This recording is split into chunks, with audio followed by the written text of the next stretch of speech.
you don't always get what you want. No matter how badly you want something or how much you believe in something or how hard you work towards something, it doesn't necessarily mean that you'll be able to do it. There's something called donor fatigue, right? Where you're bombarded with all of these sad stories that it kind of overwhelms you. And nowadays, people are just simply out avoiding it, right?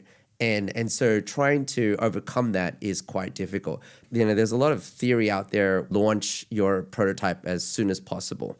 And we probably did that a bit too soon.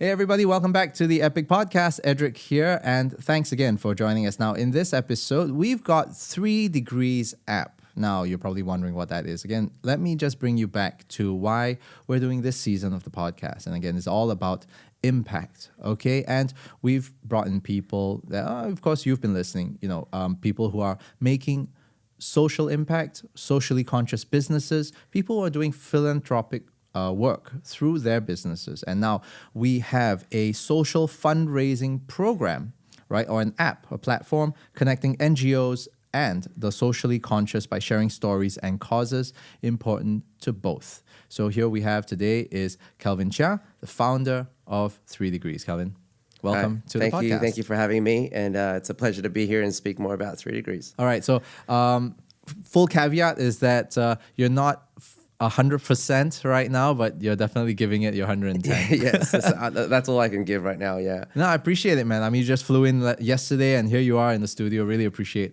you coming down for this. No, thanks for having me. Okay, so now 3Degrees, it sounds kind of like a little bit like Tinder for fundraising, but tell me a little bit more about what 3Degrees is and tell everybody else what is important about it. Yeah, sure. So yeah, it's funny that you mentioned Tinder because there's a few ways you can kind of relate it to other startups.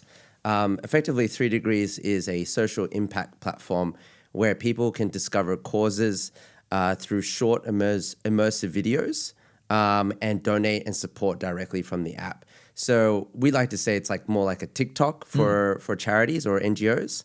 But sometimes I refer to it as Tinder as well, given how easy it is to use.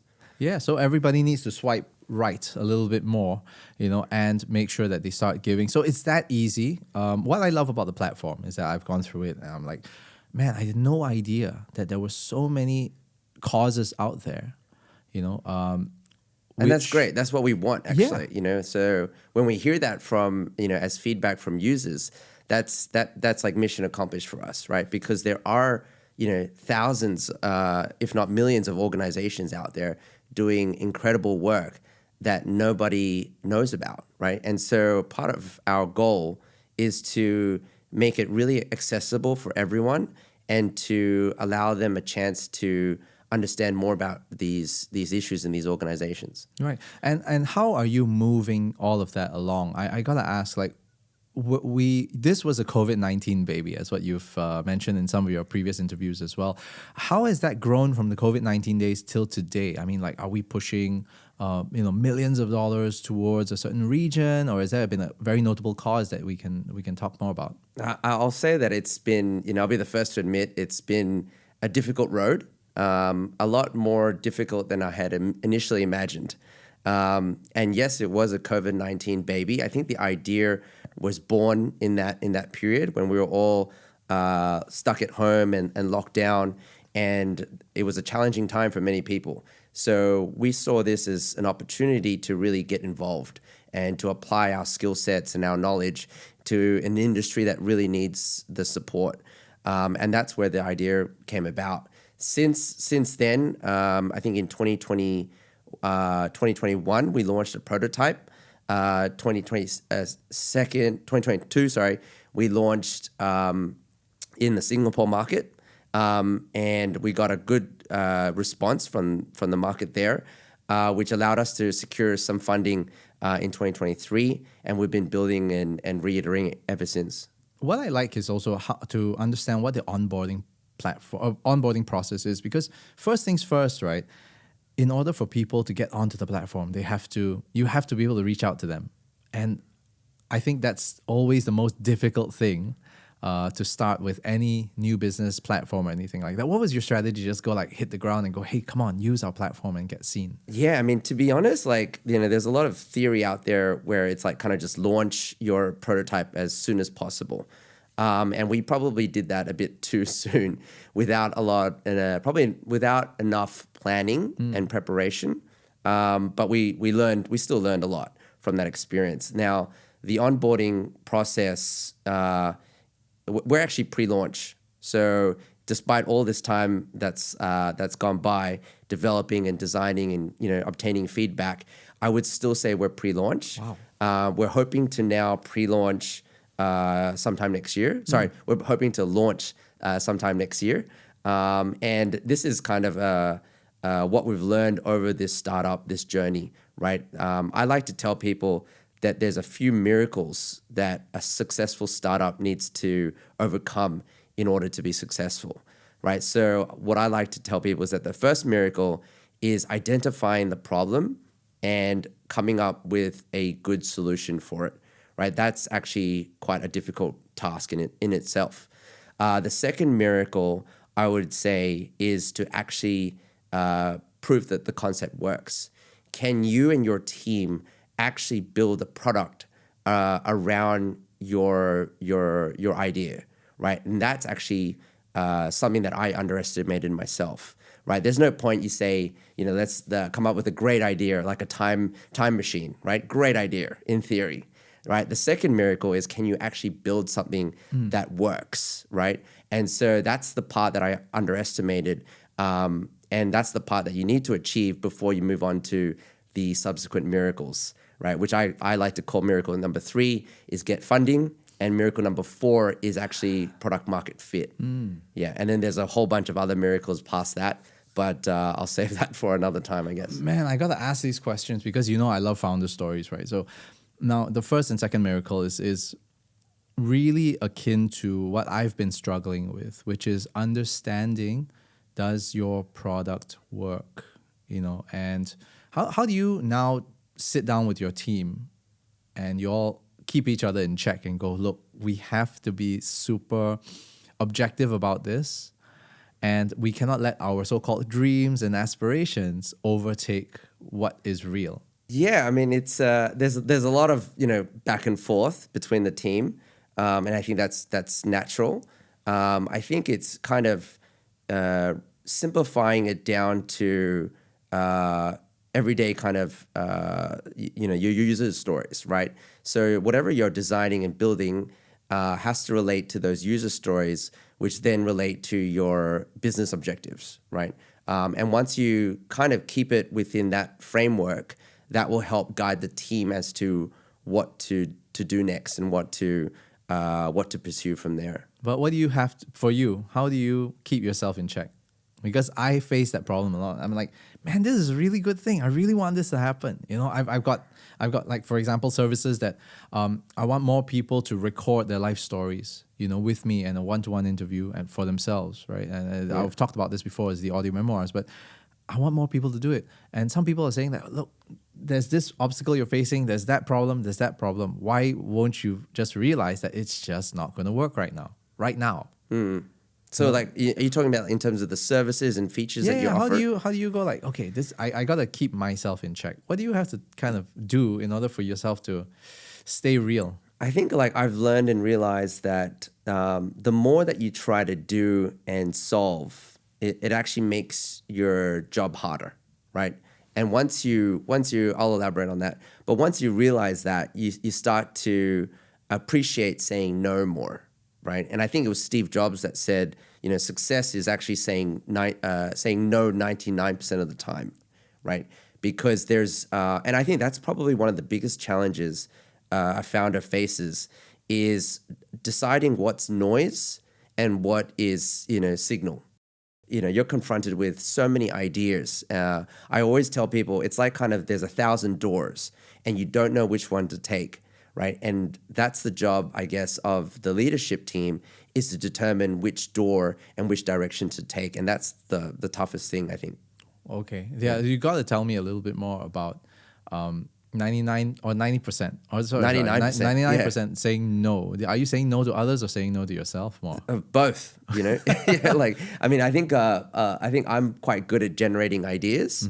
And so it's tough. It's tough. And you can never eliminate the possibility that you're wrong or there's simply a better door. Right. And so it's extremely difficult when everyone's got fantastic ideas. Lots of people want to help. You're looking for the best solution. And, and it might be that, the best, there's only one best door. Wow. Okay. Out of 1,000 doors, there's only one best door. Yeah. There's right? no bester. Yeah. No, yeah, exactly. So it's extremely tough. Right. And you might never know if you took the best door either. You might be, settling for, the second or third best door, but you'll never know until you kind of then have the time or the resources to walk through those other doors. Right. So of course that's when that validation has to happen, where you go, okay, that was the best we could do at that moment, at that point. Yeah. With whatever that we had or understood. So we have to accept that. Yeah, there's a great deal of trust within a startup, right? Like at the end of the day, the team is really trusting the founder to make the best decision possible out of all of the options available, right? And so there's a great deal of trust, and then there needs to be, right? Otherwise, I think this is actually one of the pitfalls of startups is when there is a disagreement or misalignment. That's where things start to crumble, because ultimately it's the team that succeeds, right? It is a team effort, and I can speak to that myself as well. And it is so important that the team is all aligned, right? And I think that's what builds great products, which then goes on to make an impact. Give me a little bit more about your background. You and your team started up 3Degrees, considering that it's going to be a short form platform, right? I always wonder why, if we already had an idea and we wanted to make impact, why won't we just get a team together, go build a school somewhere, go dig some wells somewhere, But rather we're thinking about, we want to do a video platform. What was it in there that went, I got to do this, and it's going to make waves? Yeah, it's a good question. I think there's nothing wrong with doing that. I think building a school somewhere can really make an impact. It's actually one of my ambitions later in life, I think, actually. But I think what fascinated me about this idea in particular was that it had the ability to scale very quickly, right? Like digital content, you create once, but can be shared, a billion times, right? And I think that kind of impact kind of just drew me in, right? The ability, I'm really big on education, and I believe that with digital content, we can spread the word and spread awareness at a speed that you can't see anywhere else, right? And so while I think there's nothing wrong with building a school, I think that has a big impact, and I don't think impact is necessarily measured by the number of people that you impact. I think you can still have an impact even on one person, right? And I think there's nothing wrong with that. But I think what drew me and the team to this idea is that it had the potential to scale across geographies and really support a lot of people.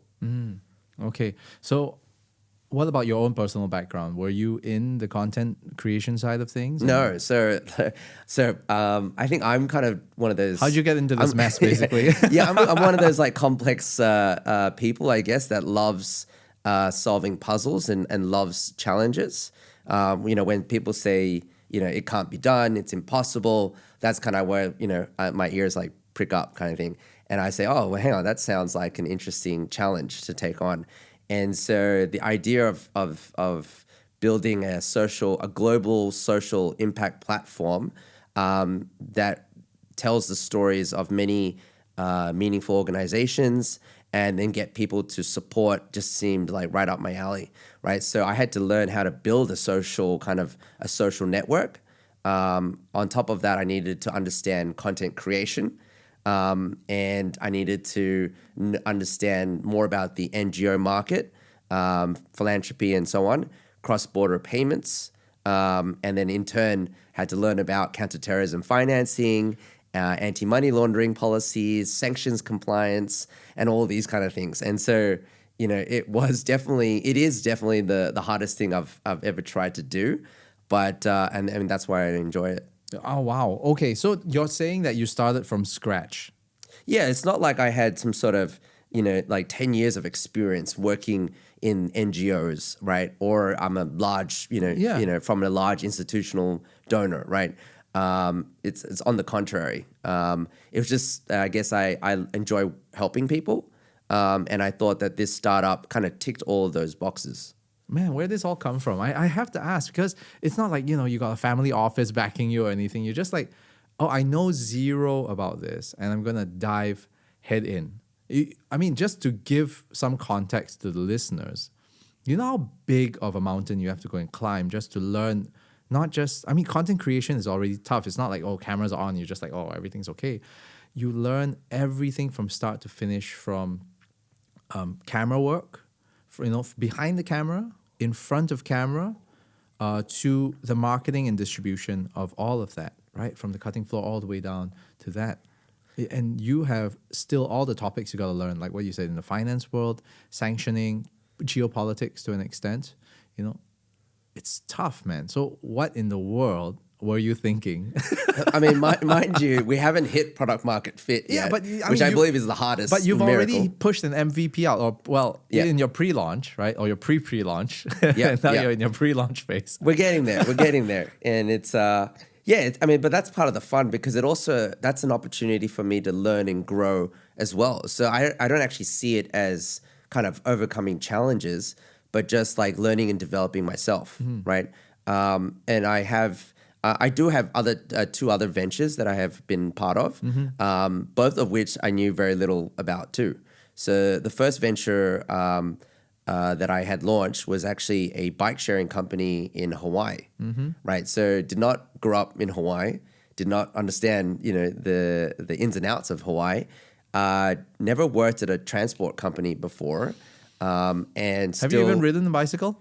That would be the biggest irony, though. I'm still learning. I feel. Oh my gosh! Okay, here we go. I think it's and so that was like that was the first project where I was like, I can do it. If you really apply yourself and you're smart about what you do, I think anyone can really, maybe with a bit of luck, you can achieve these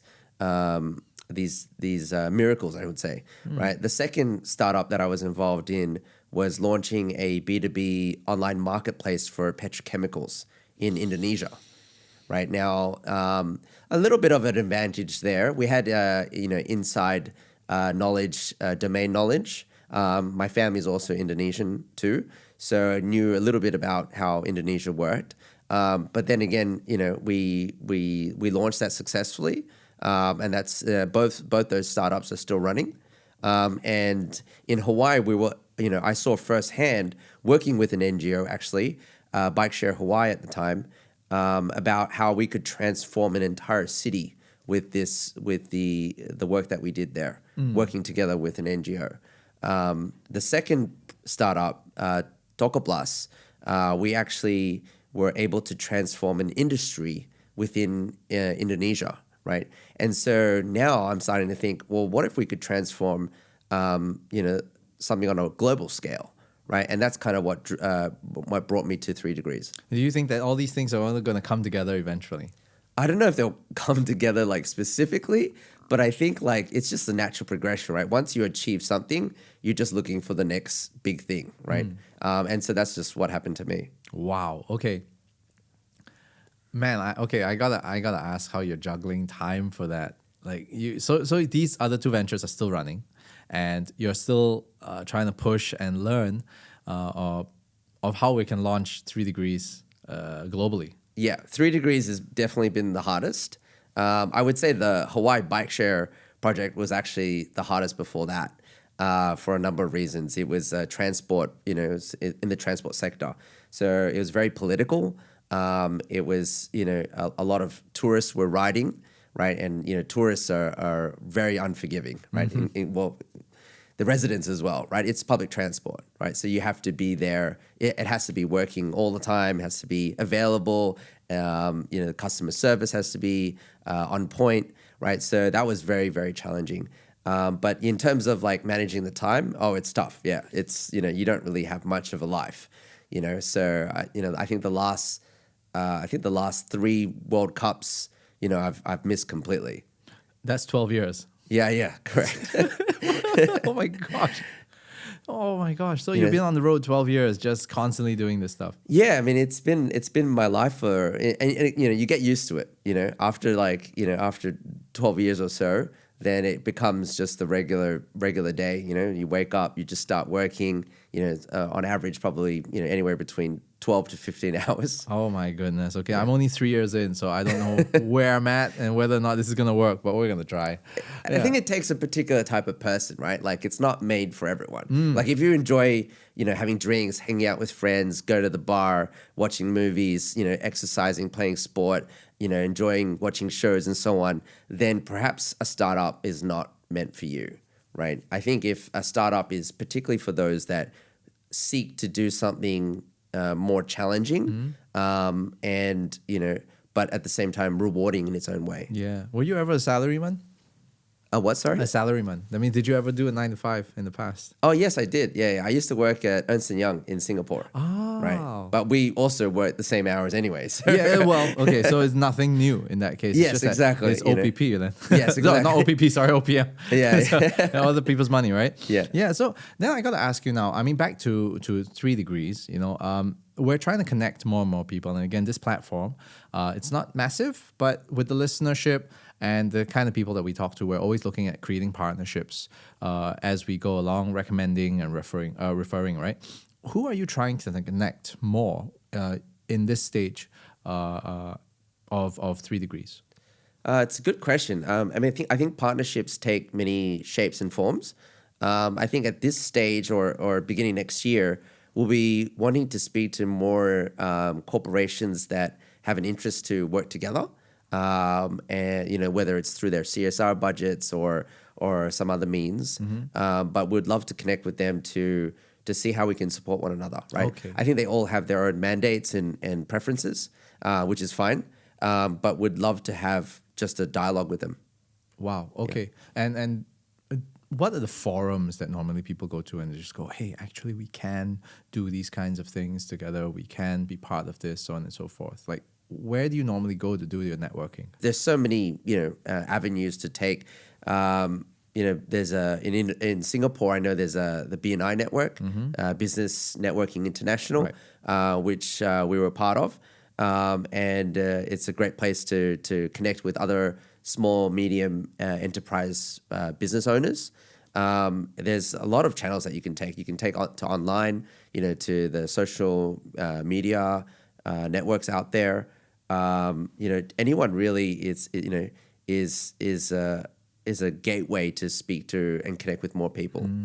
And as you're doing this, or at least as you're taking this journey from starting very, very early in, with the COVID time to today, what do you think are people overlooking when it comes to what social impact is, or in your line of work, what do you think people are overlooking and you wish they kind of could really see? I think this, what I've learned is that in this space, a lot of people assume straight away that, this industry is really sad. Right, it's usually the sub stories. It's kind of difficult to engage with, to watch. Like what? This person doesn't have water. Yeah, his family's being displaced. Yeah, this child is dying of cancer exactly. and can't afford the medicals. Exactly. So I think initially, first, and I don't blame them because there is a lot of that content, and sadly, and I think there's something called donor fatigue. Yeah. Right. Where you're bombarded with all of these sad stories that it kind of overwhelms you. And nowadays, people are just simply out avoiding it. And so trying to overcome that is quite difficult, because 3 Degrees, we actually wanted to be focused more on, almost like education, storytelling, but without, it being so heavy, right? And that we're trying to actually undo that kind of that perception about this industry. And that's been a challenge, but I think it is the right way to do it. And we've even had some of our users delay downloading 3 Degrees simply because they thought it was just an app filled with sad stories. Oh. Right. And so after a while, when they do download it, they come back to me and they say, "Oh, Kelvin, I had no idea that your app was like this. It's actually like kind of fun and energizing and inspirational." Right. And that's kind of the content that we want to push. Right. That's educational, that's inspiring, and that can invite people to get involved. That's very interesting. Like, how do you then position, like, ride on this to position the whole app as something that you're celebrating the wins, the successes that, impact is making, right? And you can be a part of that too.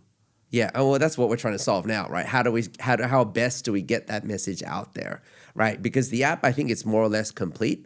Right now, we're moving into this next phase of how do we get people to know what we do and how we do it and what it's like. Oh, wow. Okay. I'm in a very, very similar position right now with what I'm doing. But back to yours, this is really interesting because the way that I see it, if more people are adopting, then of course they're going to start using, so on and so forth.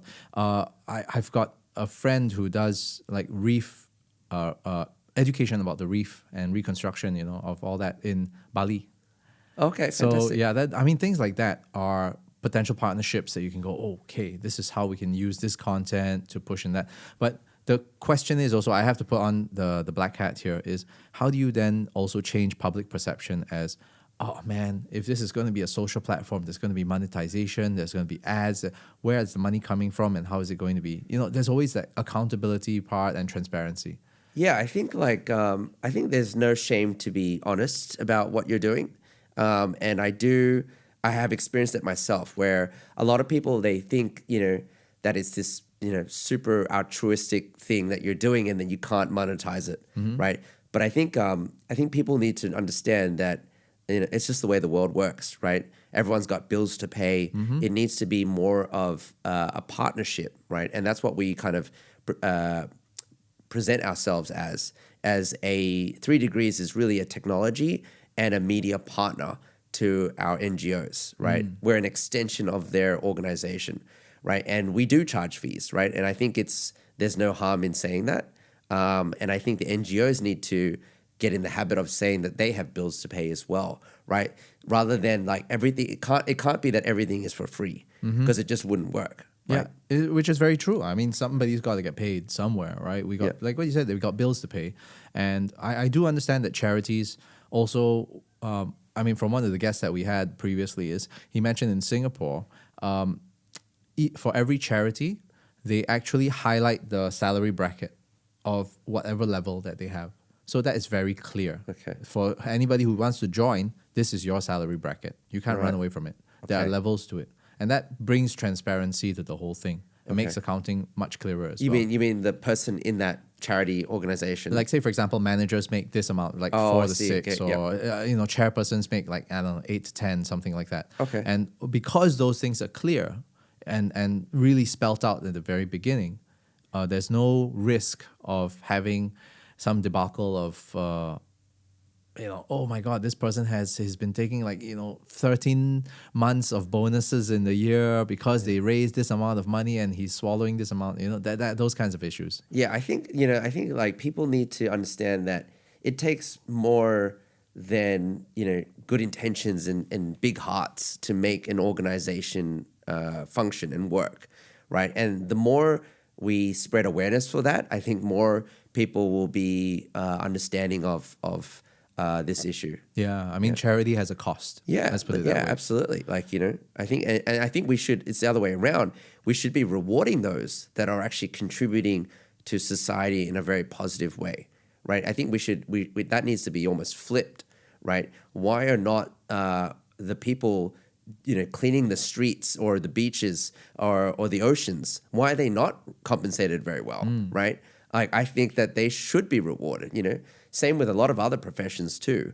I think I think this idea of not being able to monetize on something that's positive, I think is something that needs to be undone. So how does 3 Degrees stand when it comes to this? Like, how do you all reward those so-called content creators that will be on your platform that are pushing for these things? Right now, the only content creators are the NGOs, but it really comes down to value, right? I think like every party in the equation needs to provide its own worth and value, right? And I think that's where people get upset when there's monetization without value, right? And so as long as you are providing value to this ecosystem, then I think there's a place for you to monetize, right? And we do that at 3Degrees.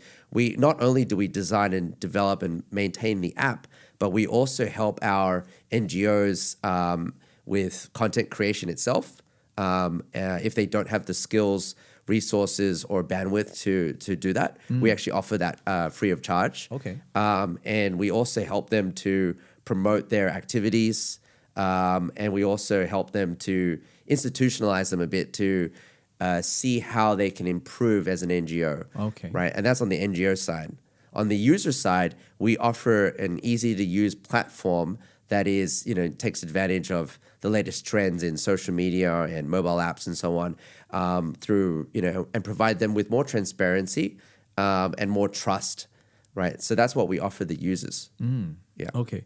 And tell me something that you kind of wish more corporates should know regarding social impact work. I mean, you've been talking to a lot of them as you go along, looking for partnerships, looking for them to get involved. What is it that you want more of them? You wish they would know. I think I think that there's a lot of, usually with corporations, they have their mandates, right? And there's nothing wrong with that per se, but I think just a bit of awareness and understanding that some of the NGOs that I've seen that we've worked with, they need to have almost like unrestricted funds, right? Because there is I think with any organization, it needs to be said that there's a front end and a back end, right? And a lot of people tend to look at the front end work, right? I want to donate, but I want it all to be reserved and earmarked for this particular purpose or this reason, right?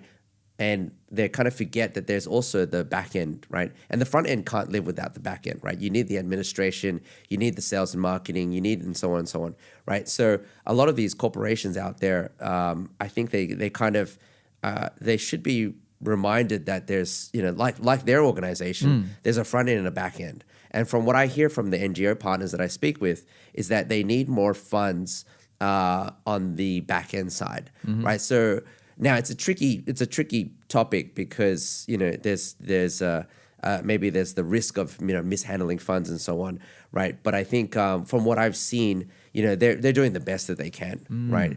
But I think unrestricted donations, right, such as from the public, I think is something that they care a lot about because it gives them that flexibility. They're already under a lot of pressure that I've seen from regulations, managing the programs that they administer. And I think that they can give more support to these NGOs through unrestricted funds. Okay. And because yours is going to be a global platform, I would assume that localization would be very important. Are you also planning some sort of like global ambassadorship programs whereby you have local ambassadors who can speak for 3Degrees? I mean, how does it work? Because I'm always thinking about how we can get, like, say, for example, for our own podcasters community, my dream is to have chapters in every part of the region in countries that they can help local podcasters keep growing and growing and growing, right? So, I mean, the Podcasters Playground people, they all know that this has been made clear since day one when they join. And do you think that 3Degrees is going to be doing something like that as well? Like, in Indonesia, we've got this person, and in Singapore, we've got that person, so on and so forth. Yeah, it's funny that you mentioned that because we're talking about that right now, right? And so we've had a number of people actually come up to us and say, I love what you guys are doing at 3Degrees. I'd love to support, how can I help, right? And so I think we've received a number of those or enough of those to actually warrant us to kind of come together and start talking about this, right? Because we can, we need to first, there's a process, we have to define what it is to be an ambassador, right? And what the roles and expectations are, as well as what are the benefits, right? Before we have that, we can't really truly onboard them as ambassadors. But I think it's a fantastic idea, and I think it's something that will definitely benefit and support 3Degrees. And we're looking into that right now. Yeah, I mean, that's a really interesting thing because the way that I see it is we definitely do need people on the ground. It's almost like having your own journalists to an extent, people who are on the ground seeing certain things, highlighting or spotlighting certain causes of the month or causes of the week, on the app, and it gets pushed, so on and so forth. And the only people who can do that are those who are truly connected in that field, and they're able to take the time to report it, rather than just, oh, we're doing this and doing this. It's just more of a presenter kind of thing in that, to an extent. Absolutely. Yeah. So we're always looking for support, and so we welcome it, and that's why we are kind of designing now what that ambassador program looks like. Right, and how they can get involved. You can think of them as almost like your power users too, right? So that are or your kind of your paid critics, right? Where they kind of are they use the app, they're getting it out there, they're getting feedback for you, simply because they want to help. And I think that's great. Yeah, because that's your champion program already. You're leveraging on the champions. I don't like to use the word influencer, but it's sort of kind of like that. Yeah, kind of. I mean, I think people have to offer different skill sets and different things, right? So they talk about the I think the 4 different treasures. I think time, talent, treasure, and your ties, right? And so as long as I think they offer one of those, I think it definitely makes break that down sense. For me again. The 4 treasures. The 4 T's. 4 T's. Okay. Right. So there's time. You can donate your time. Your what did I say? Time, treasure. Right. Your treasure, which is probably your dollars and cents. Yep. And then there's your talent. Right. So some people might have a certain type of skill set, right, that is needed for to support an NGO or one of its programs. And the other one is your ties, your connections, right? So you might not have any of those, but you might know someone that does, right? And so you can actually contribute and support by just simply giving one of those 4 T's. Okay, great. All right, I think that's the intro right there. You got 4 T's to give, so you better choose one and better do something about it. Yeah. And so hopefully, and our job as the startup, all right, if we're trying to launch a global social impact platform, is to think about how we can design for these 4 T's, right? And that is on the ideas board, and hopefully it'll make its way to the pipeline. But unfortunately, we have to just do one step at a time. Okay. Yeah. No, I mean, public education is something that is difficult, but it's still one of the most important things that needs to be done for any app, any kind of social impact, any kind of a message. It has to be done, and I think that's such a big uphill climb. Takes a lot of effort. How big's the team? Just trudging on to make this happen. I think right now we're looking at about 10. Ooh. Yeah. So still quite lean, I think. But next year we'll be starting to look to onboard more team members. Wow. Okay. So wishing you all the best and in growth and making sure that your MVP continues to evolve, and from pre-launch to actual launch. I'm looking forward to see the app. Thank you so much. All right. So before we finish the podcast, there's always a session that I like to do. It's a quick fire session with all our guests. You just test 10 questions. Give me the first word that comes to mind. Oh, jeez, I'm terrible at this, but it's okay. And this is great because now you're slightly, not exactly in the best frame of mind. So no filter. That's great. All right. So here we go with the epic questionnaire. Question number 1. One word that you love. Role models. One word that you strongly dislike. Nepotism. Oh. What sparks joy in the work that you do? Impact, really. What's your routine for peak performance daily? Wake up usually at 7, get ready for the day, have breakfast, start work probably around 8:30, and then continue working through to about, on a good routine about 6 p.m. And then I'll start to head to the gym at 6:30, and then I'll come back to work at around 8:39 and continue until about 12 to 1 a.m. Okay, so that maintaining that gives you peak performance. Yeah, I think routine itself like helps to contribute to peak performance. What do you do when negativity or sadness hits you? Take a nap. I think when things get when you're overwhelmed, I think you need to take a moment to yourself, right? Just to process your thoughts and really just to slow things down a bit. And I think that nothing achieves that better than a good nap. If you could have a conversation with anybody, dead or alive, fictional or non-fictional, who would that be? Anyone else, I guess, that has successfully launched a social network, right? Big or small, right? I'm just now obsessed with how they overcame some of the challenges that we're facing. Is there anybody in particular that pops in your mind? I mean, there's so many platforms out there. The founder of Instagram, I forgot their name, but I'm now extremely appreciative of what they did to get Instagram off the ground. I mean, there's a lot of great founders out there, or not even founders, even the team that were part of it. Would love to speak to any of them because now I understand how difficult this is, right? What's a phrase or quote that has left the biggest impact on you? The reasonable person spends his entire day and life conforming to the rules around them. The unreasonable person spends their day trying to bend reality to suit their needs. Therefore, all progress relies solely on the unreasonable person, right? And so it kind of just makes you realize that in order to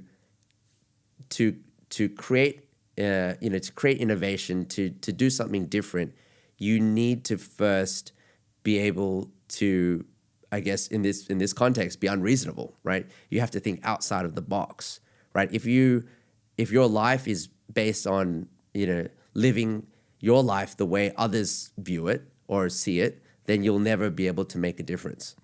You need to be okay to challenge the assumptions, right? To challenge everything, right? So if you're the type of person that always asks why, I think you might be made for a startup life, right? Like, why do you do the things that you do, right? I think you need to go back to first principles, right? So if you're always challenging first principles, then I think that this is the life for you. But if you're not, and you kind of go with the flow, and that's perfectly fine too, then I think I think that's a different life. Yeah. What's a harsh lesson that life has taught you? You don't always get what you want, really, and I think you just have to remember that sometimes, no matter how badly you want something or how much you believe in something or how hard you work towards something, it doesn't necessarily mean that you'll be able to do it. I think there's a lot of factors that come into play that are just beyond your control, right? And so I think that's been one of the hardest lessons. You can't control everything, right? But you can certainly try, and I think it increases your chances of success. But I think accepting that has been difficult. What happens to your business or work after you have moved on? And by moved on, I mean to another plane. Another plane. A different dimension. Okay, yeah. I mean, I've tried to, with all the ventures that I've worked on, I try to make myself obsolete, right? They need to be able to stand on their own without me, right? And that's kind of one of the challenges, right? And I think it's more sustainable that way rather than it be solely relied on you. Like, exactly, if you're not around, then what happens, right? And I think as founders, you haven't done your job right if you haven't achieved that. Last question. How do you want to be remembered? What's your legacy? I'm a bit of an introvert, so I don't actually want to be remembered. But if I were to be remembered, then I guess it would be that, he just had a big heart and was really kind and generous. All right. Thank you very much for that. Yeah. Now, this camera is yours. So feel free to just engage them, let them know how they can work with you, what you'd like them to do, and get connected to you. Okay. Yeah. So hi there, everyone. Anyone that's interested to learn more or discuss ideas or solutions to some of the problems that we touched on today, please feel free to reach out. You can contact me via LinkedIn is probably the best, or email if you have it. I'm available 24/7, so would love to connect and just even to bounce ideas. Would love to help you in anything that you guys are doing. I'm more than happy to chat with anyone. If you're a corporation, I encourage you to be more open-minded about contributing to the greater good. It doesn't have to be so siloed, and the journey doesn't have to be so controlled. I think it could be dynamic and fluid, and we can discuss ideas on how to achieve the best outcomes for all the parties. So yeah, thanks again for having me on the show. Okay, so you've heard from Kelvin. Now, the connection to LinkedIn and everything, as you know, it's going to be placed in the descriptions. So feel free to connect with him. And of course, thank you so much for joining us on the podcast. And don't forget to comment, like, and subscribe. See you in the next episode of the Epic Podcast. Bye, everyone.